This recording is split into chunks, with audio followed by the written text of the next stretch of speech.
स्वागत है दोस्तों आपका अपने YouTube चैनल गुर बनता मैं।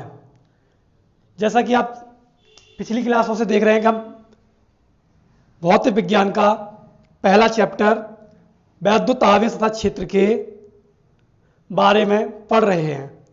तो आज का जो हमारा टॉपिक है, अनेक आवेशों के बीच वैद्युत बल अथवा अध्यारोपण का सिद्धांत अथवा आवेश की उच्च स्थिति। तो ये पेपर में कई प्रकार से आता है, अनेक नामों से आता है और टॉपिक एक ही है।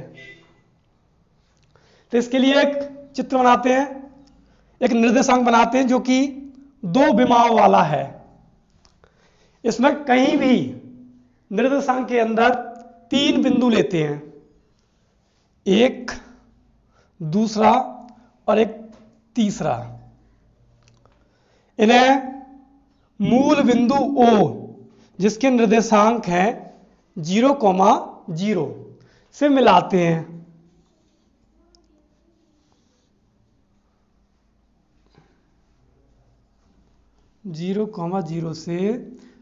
हैं। इन दोनों बिंदुओं को आपस में मिलाते हैं। इस बिंदु से इस बिंदु को मिलाते हैं और इस वाले बिंदु से इस वाले बिंदु को मिलाते हैं। तो ये वाला बिंदु A, ये वाला B और ये वाला C। बिंदु A पर Q1 आवेश, बिंदु B पर Q2 आवेश, बिंदु C पर Q3 आवेश, तीन आवेश रखते हैं। बिंदु A की जो स्थिति है वो बिंदु O से R1 वेक्टर, स्थिति आप जानते होंगे, बिंदु O से बिंदु A की स्थिति प्रदर्शित करने के लिए हम वेक्टर चढ़ा देते हैं, जो कि ये बताती है कि ये भौतिक राशि जो है सदिश राशि है, जो बिंदु A की स्थिति को क्लियर करती है। बिंदु B की जो दूरी है वो R2 वेक्टर है, बिंदु C की जो दूरी है R3 वेक्टर है। इसी प्रकार A से B के बीच की जो दूरी है वो R1 है, क्योंकि ये दूरी है। दूरी के बारे में आप जानते होंगे, दूरी अदिश राशि है। बिंदु B से C के बीच की जो दूरी है वो R2 दूरी है और बिंदु A से C के जो बीच की दूरी है वो R3 दूरी है। तो जैसे कि आप देख रहे हैं, अनेक आवेशों के बीच वैद्युत बल। तो बिंदु A पर Q1 आवेश रखा है, बिंदु C पर भी Q3 आवेश रखा है। तो जब दो आवेश निश्चित दूरी के फासले पर रखे जाते हैं तो उनके मध्य एक बल लगता है। तो बिंदु A पर रखे आवेश के कारण Q3 पर एक बल कार्य करता है, जिसका हम नाम देते हैं F31। आवेश 3 पर पहले के द्वारा लगाया गया बल। इसी प्रकार Q2 आवेश के द्वारा Q3 आवेश पर भी एक बल कार्य करता है, तो उसे हम नाम देते हैं F32। आवेश 3 पर आवेश 2 के द्वारा लगाया गया बल। अब जैसे कि आप देख रहे हैं कि अगला इसी में आता है अध्यारोपण का सिद्धांत। अध्यारोपण का क्या मतलब है? मतलब बहुत सारे बल जोड़ दिए जाएं तो क्या होता है, बलों का अध्यारोपण होता है। जैसा कि अगला इसी में है कि आवेशों की उच्च स्थिति। तो जब किसी आवेश पर, कौन से आवेश पर? Q3 पर। जब किसी आवेश पर एक से अधिक आवेश बल लगाते हैं तो आवेश की ऐसी स्थिति उच्च स्थिति कहलाती है। तो लिखते हैं, जब किसी आवेश पर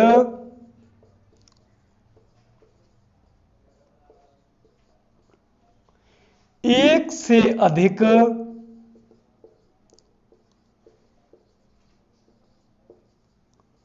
आवेश बल लगाते हैं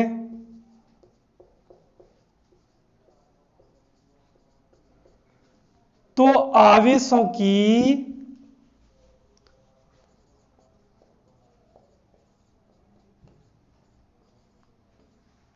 ऐसी स्थिति को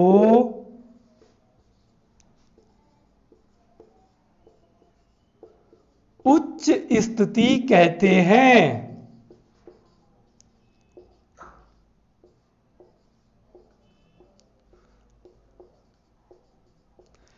ऐसी स्थिति में किसी आवेश पर, किसी मतलब Q3 आवेश पर, किसी आवेश पर लगने वाला बल अन्य आवेशों के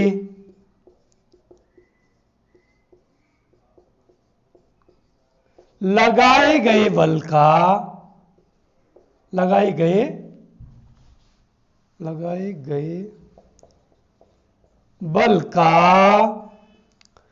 सदिश योग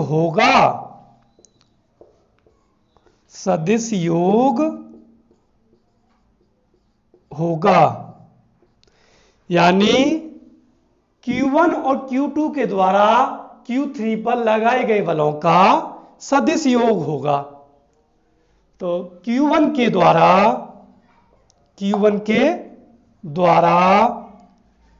Q3 आवेश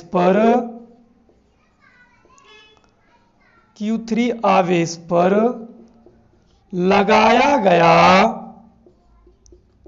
बल, चित्र में आप देख सकते हैं, जिसका मान है F31, और स्थिति सदिश क्लियर करने के लिए वेक्टर लगा देते हैं।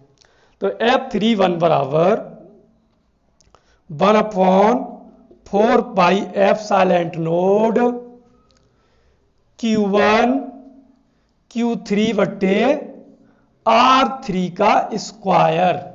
भाई A से लेके C के बीच की जो दूरी है कितनी है? R3।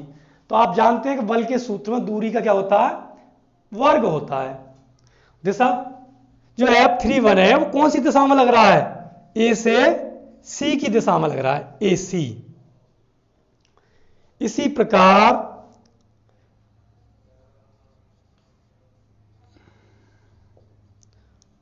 Q2 के द्वारा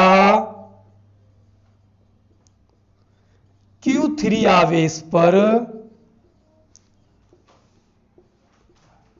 लगाया गया बल F32 बराबर 1/4 pi epsilon node Q2 Q3 बट्टे R2 का स्क्वायर। जैसा कि आप चित्र में देख सकते हैं, B से बिंदु C के बीच की जो दूरी है वो R2 है, तो R2 का स्क्वायर, और जो बल लग रहा है वो B से C की ओर लग रहा है, दिशा BC। जैसे कि आपको परिभाषा में पता है कि किसी आवेश पर लगने वाला जो बल है अन्य आवेशों के लगाए गए बल का क्या होगा? सदिश योग होगा।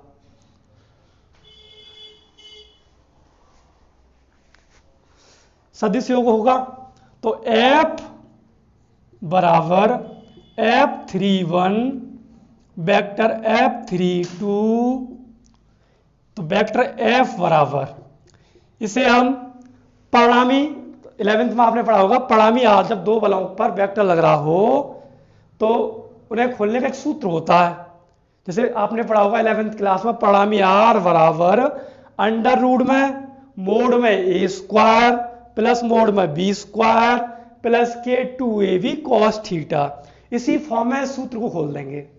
F बराबर अंडर रूट में F31 का मोड का होल स्क्वायर प्लस F32 का होल स्क्वायर मोड में प्लस 2F31 मोड में F32 cos थीटा। अब आप देख रहे हैं चित्र में कि जो थीटा है वो AC और B के बीच में है, तो इसे हम लिख सकते हैं cos कोण ACB। तो इस टॉपिक को यहीं छोड़ देंगे, ये यहीं पूरा हो जाता है। क्योंकि ये एक चर पदों की फॉर्म में, अगर अचर पदों की फॉर्म में होता तो हम उनके मान लगा देते। जैसे मान लो कोई संख्या होती 3, 4, तो हम लगा देते भाई 3 का स्क्वायर, 4 का स्क्वायर प्लस 2 गुणा में 3 गुणा में 4, और हमें थीटा भी दिया होता तो थीटा भी लगा देते। इस प्रकार हम बल का मान ज्ञात कर सकते थे। लेकिन हमने जो यूनिट लिए हैं वो चर पदों में, तो ये हमारा जो टॉपिक है यही पूर्ण होता है। अगला टॉपिक है हमारा वैद्युत क्षेत्र तीव्रता। इसको समझने के लिए एक चित्र बनाते हैं। सबसे पहले हम एक Q प्लस आवेश लेते हैं, इसके चारों तरफ रेखाएं खींचते हैं। ये रेखाएं हमें बताती हैं कि Q प्लस का जो क्षेत्र है वो यहां तक है जहां तक ये रेखाएं जा रही हैं। इसके लिए मैं एक वृत्त में बंद करता हूं उन्हें। तो जो वैद्युत क्षेत्र की तीव्रता है उसकी डेफिनेशन है किसी आवेश के चारों ओर उपस्थित वह क्षेत्र जहां पर कोई अन्य आवेश यानी Q0 एक बल का अनुभव करता है या एक बल महसूस करता है, उस क्षेत्र को, कौन से क्षेत्र को, जहां तक ये वाला आवेश एक बल का अनुभव कर रहा है, उस क्षेत्र को क्या कहेंगे? वैद्युत क्षेत्र कहेंगे। उस क्षेत्र को वैद्युत क्षेत्र कहते हैं, चाहे वो बल आकर्षण का हो या प्रतिकर्षण का, लेकिन बल कार्य करना चाहिए दोनों आवेशों के मध्य। इनकी दूरी इतनी ना हो कि बल कार्य ही ना करे, एक निश्चित दूरी होनी चाहिए दोनों आवेशों के मध्य। अब ये नहीं कि आप चुंबक से अधिक दूरी पर लोहा रखेंगे तो वो आकर्षित नहीं करेगा।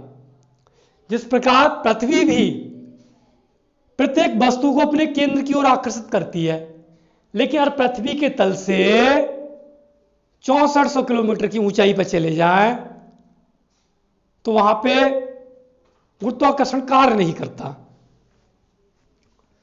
तो अगला है, इसकी डेफिनेशन लिखते हैं। किसी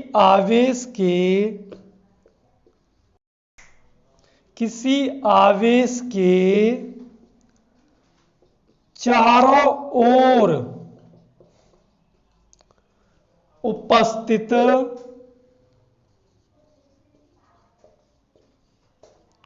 वह क्षेत्र जहां पर कोई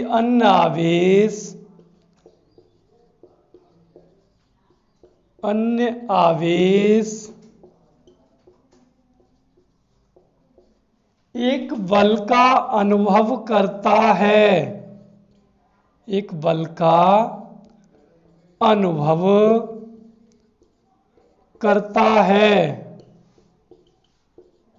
उस क्षेत्र को, कौन से क्षेत्र को? जहां पर आवेश बल का अनुभव कर रहा है, जितने क्षेत्र में आवेश बल का अनुभव कर रहा है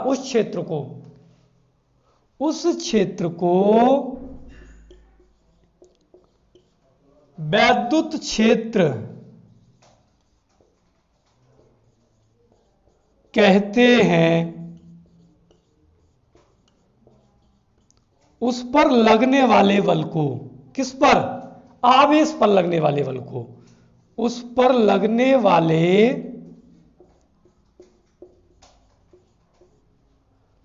वाले बल को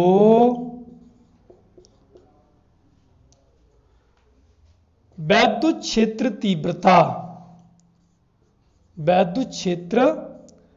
तीव्रता कहते हैं। इसे ई वेक्टर से प्रदर्शित करते हैं। इसका मात्रक न्यूटन प्रति कूलम होता है। इसका जो सूत्र होता है अर्थात ई वेक्टर बराबर एफ वेक्टर बटे क्यू जीरो, ये वैद्युत क्षेत्र तीव्रता का सूत्र होता है। तो आप समझ गए होंगे कि किसी आवेश के चारों ओर उपस्थित वह क्षेत्र जहां कोई अन्य आवेश एक बल का अनुभव करता है, उस क्षेत्र को वैद्युत क्षेत्र, और इस आवेश पर लगने वाले बल को वैद्युत क्षेत्र तीव्रता कहते हैं। भौतिक विज्ञान में हर अगला टॉपिक अपने पिछले टॉपिक से रिलेटिव होता है। तो देखो अब इसे मैं रफ करता हूं। अगला टॉपिक है हमारा एकल बिंदु आवेश के कारण वैद्युत क्षेत्र तीव्रता। एकल बिंदु आवेश के कारण, एकल बिंदु आवेश के कारण वैद्युत क्षेत्र तीव्रता।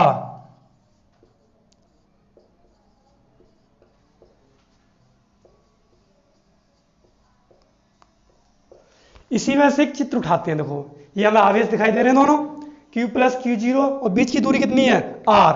मैं इसी को लेता हूं,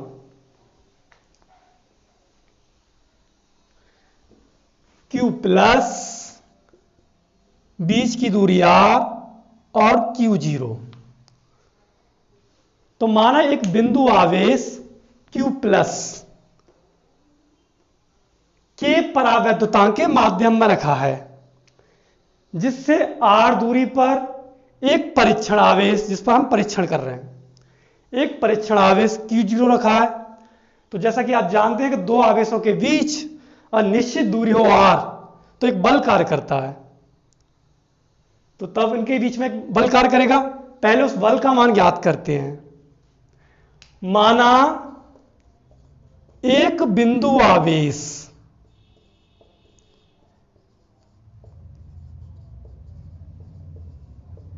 Q प्लस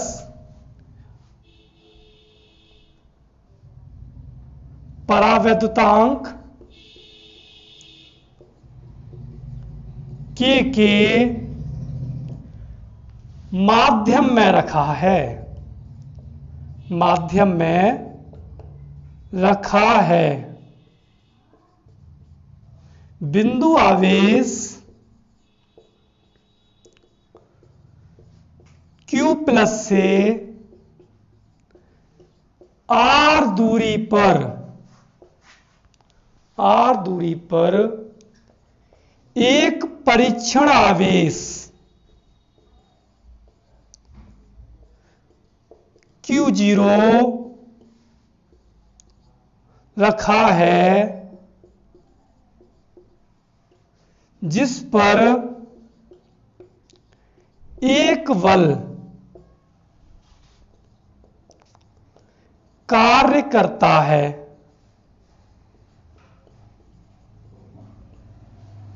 जिसका मान F बराबर 1/4 पाई एप्सिलॉन नोट के Q प्लस Q0 बटे R स्क्वायर लगता है। अब देखो, या तो हम बल का मान यहां से उठाकर तीव्रता के सूत्र में लगाएंगे, या तीव्रता का सूत्र क्या था हमारे पास, E बराबर F बटे Q0, या तो वहां लगाएंगे या Q0 को यहां से उठा के इसके बटे में ले आएंगे, दोनों ही सही हैं। तो F के बटे में Q0 लेके आते हैं, तो यहां बचता 1/4 पाई एप्सिलॉन नोट के Q प्लस बट्टे R स्क्वायर। F बट्टे Q0 किसका मान है, मैंने अभी पिछले टॉपिक में कराया है, वैद्युत क्षेत्र तीव्रता E का मान है। तो इसकी जगह पर वैद्युत क्षेत्र तीव्रता E लगा देंगे। तो E बराबर 1/4 पाई एप्सिलॉन नोट के Q प्लस बटे R स्क्वायर। देखो इसे यही छोड़ते हैं, जहां K एक नियतांक है। ये क्या है? एक नियतांक है जिसका मान वायु या निर्वात के लिए, वायु या निर्वात के लिए, निर्वात के लिए 1 होता है। और आप जानते हैं 1/4 पाई एप्सिलॉन नॉट का मान जो होता है वो 9 × 10⁹ न्यूटन मीटर स्क्वायर प्रति कूलम स्क्वायर होता है। इसे हम ज्ञात भी कर सकते हैं, जैसे कि आप देख रहे हैं कि 1 के बटे में 4 पाई का मान होता 3.14, एप्सिलॉन नॉट का मान जो होता वो होता 8.85 × 10⁻⁻12। और मास के 12 को ऊपर ले जाएंगे तो प्लस के 12 हो जाएंगे। कितने हो जाएंगे? प्लस के 12। और नीचे कितने बचे? 4 × 3.14 8.85। इन तीनों संख्या की गुणा कर ले और 12 में से 3 पावर 1 के लिए दे दें तो ये बन जाएंगे 1000। और जो तीनों की गुणा आएगी, जो भी आएगी उसका भाग हम इसमें करें, पावर कितनी बची? ऊपर 9 बची।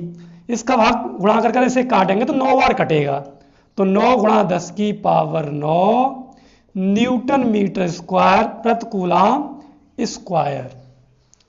तो ठीक है, आज की हमारी जो क्लास है यही खत्म होती है। बाकी आपकी जो कल से कमेंट आपने किए थे उन कमेंटों को ध्यान में रखते हुए हमने हर समस्या को दूर करने की कोशिश की है। बाकी हम हर दिन अपनी क्लास को और इम्प्रूव करेंगे और आप हमारे साथ जुड़े रहें। जो कंटेंट यूट्यूब पर हम दे रहे हैं वो कोई और चैनल नहीं देगा। लोग वीडियो बनाते हैं लंबी व्यूज के लिए, हम आपके सिलेबस के लिए, आपकी बोर्ड परीक्षाओं को ध्यान में रखते हुए ये कंटेंट दे रहे हैं। Thank you.